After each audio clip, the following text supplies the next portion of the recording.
So, should you rent or should you buy when you are relocating to the Tuscaloosa area, or if you're sending a student to the University of Alabama? The answer is honestly, it depends on the situation. It's not always just as simple as a yes or a no.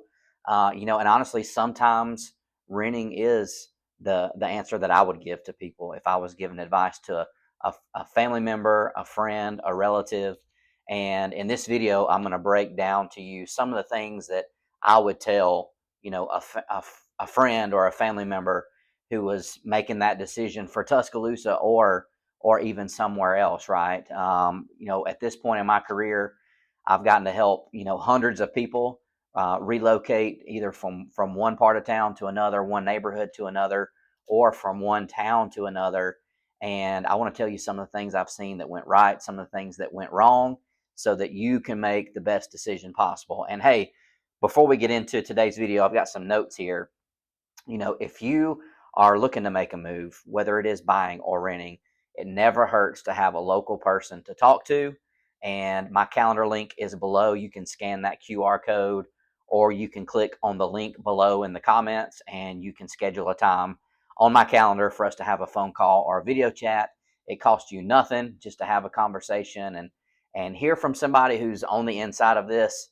I use the video game example a lot in my videos. My kids play video games and they're really good at it, and they hand me the controller and I'm dead in 10 seconds, right? They're not smarter than me. They've just played that game a lot more than I have. And real estate is the game that I play all day, every day.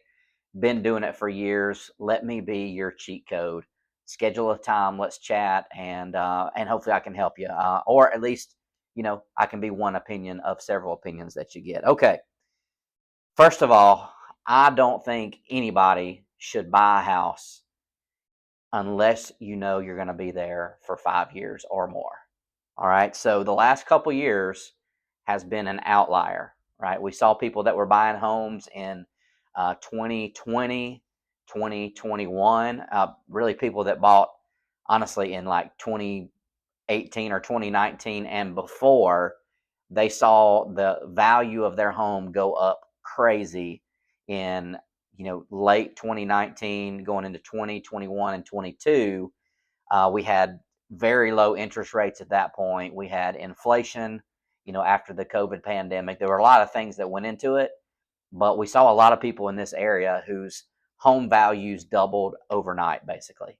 It wasn't, absolutely overnight, but that has not been the case for most of the time. In fact, before the last couple years, it was, I can remember when I was first getting started in the real estate industry.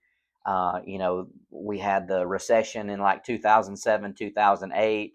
The economy was kind of in the tank, and just not a great market for appreciation. Your home didn't go up in value very much over those years, and it was common back in those days when people would call me and say, "Hey, Phil, I need to sell my house." A lot of the conversations were, "Can we even sell this and you get out from under this? Like, can you sell this and just break even? Maybe you've owned the house for 10 years and you're just trying to break even at that point. Or how much money are you going to have to bring to the table on closing day to make a move? You might have actually lost money." And so we're getting back to more of a normal market right now where, home values are going to, I think, continue to go up, but they're going to go up very slowly, right? A normal year is anywhere from 1% to 3% increase in value. And so, over a 2-year period, you're basically breaking even, right? You buy a property for $299 right now, and in 2 years it might be worth like $305, right? It might not be worth that much more, and then you're going to have closing costs and all that kind of stuff that goes into it. So to me, if you're looking to make a move here to the Tuscaloosa area, I don't think it's a bad decision to see if you like the job, right? We have people relocating to take a job down here. You might not like the job, right? Your supervisor could be a jerk. You might hate the weather here. It's really stinking hot, in the summertime here. It's not the dry heat. It's humid heat. would hate for you to buy a house just because you got offered a job here, move away from family and friends where you are now, and then get here and within the first 2 or 3 years say, you know what, I really miss being back home. So I would say my general advice is don't buy a house unless you're going to be there for 5 years, unless you can pay cash for it. If you can pay cash for it, do what you want to do, right? But that brings me to number two. I've seen people mess up a lot in this over the years. We're starting to see this happen more and more right now because things have slowed down. Um, People that bought in the last 2 or 3 years kind of paid at that top price, and the interest rates were high, and now things are kind of stagnant. Right, it's gone back to just very slow growth. And the idea is, well, if I can't sell the place, I'll just rent it, right? And we call that in the industry, we call that becoming an accidental landlord, right? You didn't mean to be a landlord, but now you're going to be a landlord. And yeah, you can hire a property manager, but I'm here to tell you there's not a property manager anywhere out there that's going to care for your home the way that you would. So, hiring a property manager, I think it's a good thing to do. It's a good way to go if you find yourself in those shoes and you've got to go that route. But you know, you've got to manage the property manager, right? They get busy every day. They're putting out fires, and not hopefully not literally putting out fires, but like, a toilet overflows and an air conditioner dies and there's a roof leak, and they've kind of got to always be available for like what's the emergency right now. And so they might have told you, well, I'll get that for you later today, or I'll get that for you tomorrow, or I'll go by and check on it.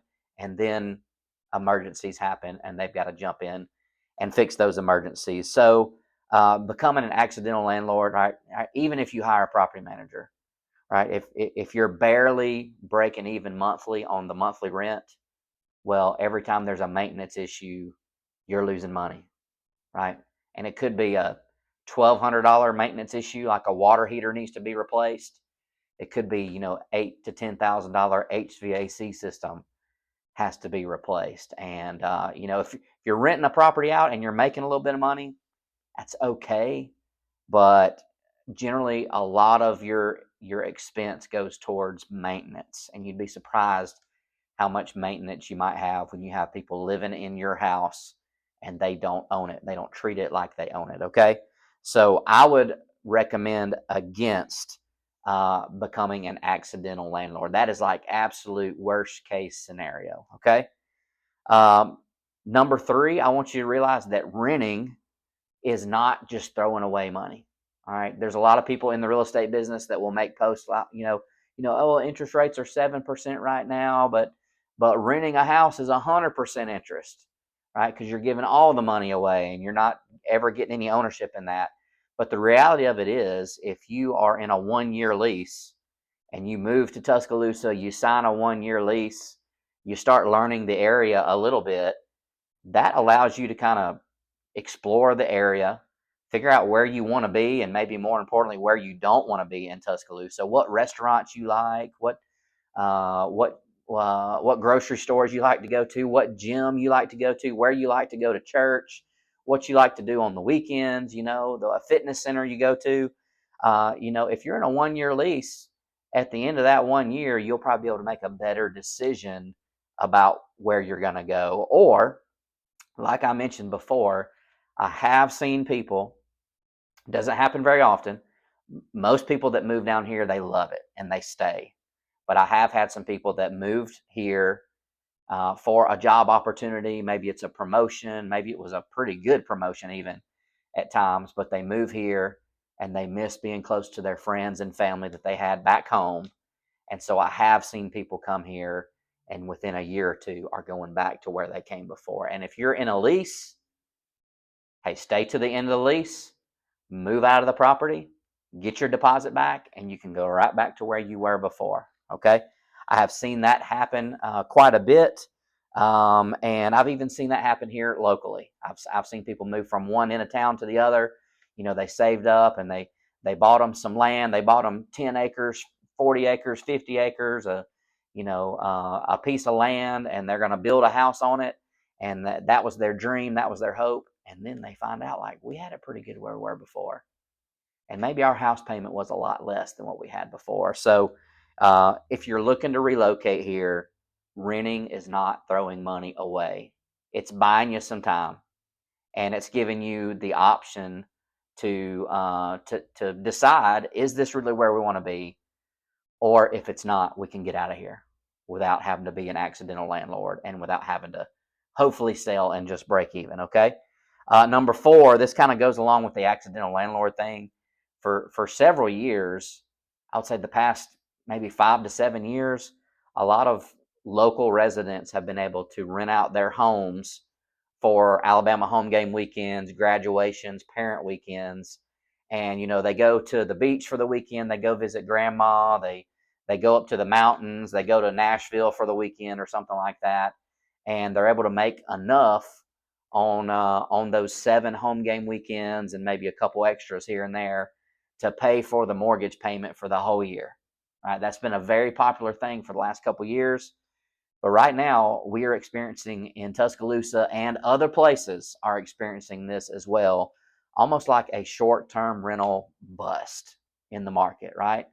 For several years, it was kind of cool to go stay in somebody's house and kind of get to know the flavor of the town and like see what it's really like to live there.